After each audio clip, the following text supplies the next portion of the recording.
গৌড়বঙ্গ বিশ্ববিদ্যালয়ের অন্তর্গত সকল যে ছাত্রছাত্রীরা 2026-এ বিএ ফার্স্ট সেমিস্টারে পড়ছো, সাবজেক্ট পলিটিক্যাল সায়েন্স মাইনর, এই পেপারের কিছু গুরুত্বপূর্ণ প্রশ্নের সাজেশন নিয়ে আলোচনা করছি আজকের এই ভিডিওতে। তাহলে শুরু করছি আজকের এই ভিডিওটি। মডিউল 1 থেকে মান 10-এর প্রশ্ন হলো 1 নম্বর প্রশ্ন, রাজনৈতিক তত্ত্ব কাকে বলে?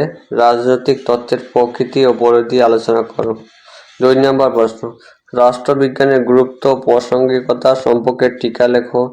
3 নম্বর প্রশ্ন, গণতন্ত্রের সংজ্ঞা দাও এবং আধুনিক রাষ্ট্র গণতন্ত্রের সাফল্যের শতাবলী আলোচনা করো। 4 নম্বর প্রশ্ন, ন্যায়ের ধারণাটি ব্যাখ্যা করো। জন রলসের ন্যায়ের তত্ত্বটি সংক্ষেপে আলোচনা করো।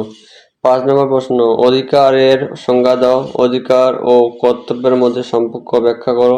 6 নম্বর প্রশ্ন, সাম্য ও স্বাধীনতার মধ্যে সম্পর্কটি আলোচনা করো। মান 2-এর প্রশ্নগুলি হলো 1 নম্বর প্রশ্ন, রাজনৈতিক তত্ত্ব বলতে কি বোঝো? 2 নম্বর, ল্যাবরেটরি শব্দটির উৎপত্তি অর্থ কি? 3 নম্বর, নেতিবাচক ও ইতিবাচক স্বাধীনতা কি? 4 নম্বর, আইনের অনুশাসন বলতে কি বোঝো? 5 নম্বর, সাম্যের যে কোনো দুটি প্রকারভেদ উল্লেখ করো। মডিউল 2 থেকে 10 নম্বর প্রশ্ন। মডিউল 2 থেকে মান 10-এর প্রশ্নগুলি হলো 1 নম্বর প্রশ্ন, রাজনৈতিক তত্ত্বের আদর্শনিষ্ঠ ও অভিজ্ঞতাবাদী দৃষ্টিভঙ্গির মধ্যে পার্থক্য লেখো। 2 নম্বর প্রশ্ন, রাজনৈতিক তত্ত্বের মার্ক্সীয় দৃষ্টিভঙ্গিটি বিস্তারিত আলোচনা করো। 3 নম্বর প্রশ্ন, উদারনীতিবাদ কাকে বলে? উদারনীতিবাদের মূল বৈশিষ্ট্যগুলো আলোচনা করো। 4 নম্বর, সার্বভৌমত্ব সম্পর্কে জন অস্টনের একাত্মবাদী তত্ত্বটি সমালোচনা সহ ব্যাখ্যা করো। 5 নম্বর প্রশ্ন, সার্বভৌমত্বের বহুত্ববাদী তত্ত্বটি আলোচনা করো।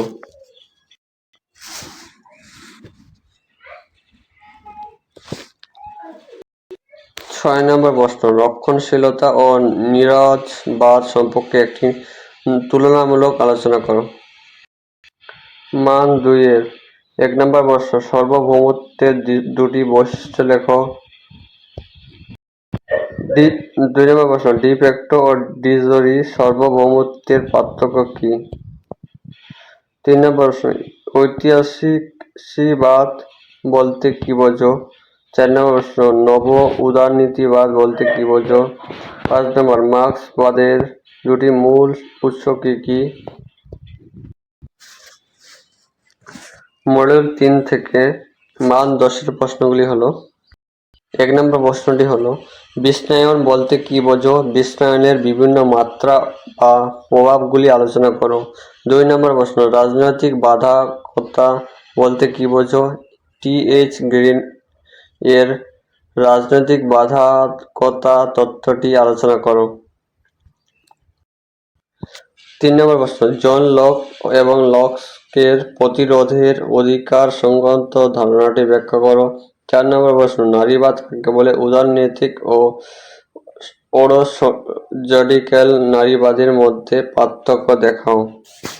5 নম্বর প্রশ্ন, বিশ্বায়নের যুগে রাষ্ট্রের সার্বভৌমত্ব কি হ্রাস পাচ্ছে? তোমার উত্তরের সাপেক্ষে যুক্তি দাও। 6 নম্বর, রাজনৈতিক তত্ত্বের বিবর্তন ও বর্তমান চ্যালেঞ্জগুলি আলোচনা করো।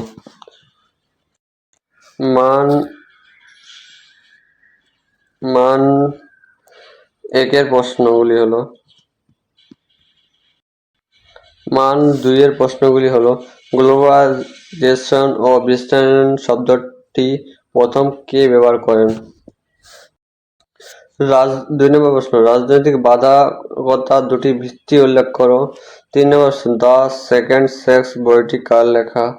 4 নম্বর প্রশ্ন, ব্যক্তিগত বিষয়ে রাজনৈতিক উক্তিটি কোন তত্ত্বের সঙ্গে যুক্ত? 5 নম্বর প্রশ্ন হলো লিঙ্গ ও যৌনতার মধ্যে পার্থক্য কি?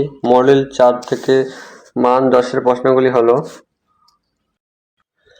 1 নম্বর প্রশ্ন, অংশগ্রহণমূলক গণতন্ত্র ও প্রতিনিধিত্বমূলক গণতন্ত্রের মধ্যে পার্থক্য আলোচনা করো।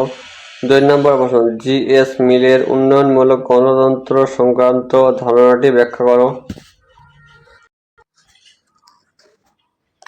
3 নম্বর প্রশ্ন হলো সুরক্ষামূলক গণতন্ত্র বলতে কি বোঝো? এর বৈশিষ্ট্যগুলো লেখো। 4 নম্বর প্রশ্ন, আধুনিক রাষ্ট্র জনমত গঠনে মাধ্যমগুলি আলোচনা করো। 5 নম্বর প্রশ্ন, গণতন্ত্রের সাফল্যের সত্য হিসাবে ব্যক্তিবাদের গুরুত্ব আলোচনা করো। 6 নম্বর, ডাইসির গণতন্ত্র সংক্রান্ত ধারণাটি সংক্ষেপে লেখো। মান 2-এর প্রশ্নগুলি হলো: 1 নম্বর প্রশ্ন, প্রত্যক্ষ গণতন্ত্র বলতে কি বোঝো? 2 নম্বর, প্রতিনিধিত্বমূলক গণতন্ত্রের দুটি ত্রুটি লেখো। দ্য রিপাবলিক গ্রন্থটির কার লেখা? সার্বজনীন প্রাপ্তবয়স্কের ভোটাধিকার বলতে কি বোঝো? ব্যক্তিবাদ বা ইন্ডিভিজুয়ালিজমের একটি মূল বৈশিষ্ট্য লেখো। তাহলে এই ছিল তোমাদের বিএ ফার্স্ট সেমিস্টারের পলিটিক্যাল সায়েন্স মাইনর পেপারের সম্পূর্ণ সাজেশনটি। আর এই ভিডিওটি যদি তোমাদের ভালো লেগে থাকে তাহলে ভিডিওটিতে একটি লাইক করে দেবে এবং চ্যানেলে নতুন হয়ে থাকলে সাবস্ক্রাইব করে পাশে থাকবে। Thank you.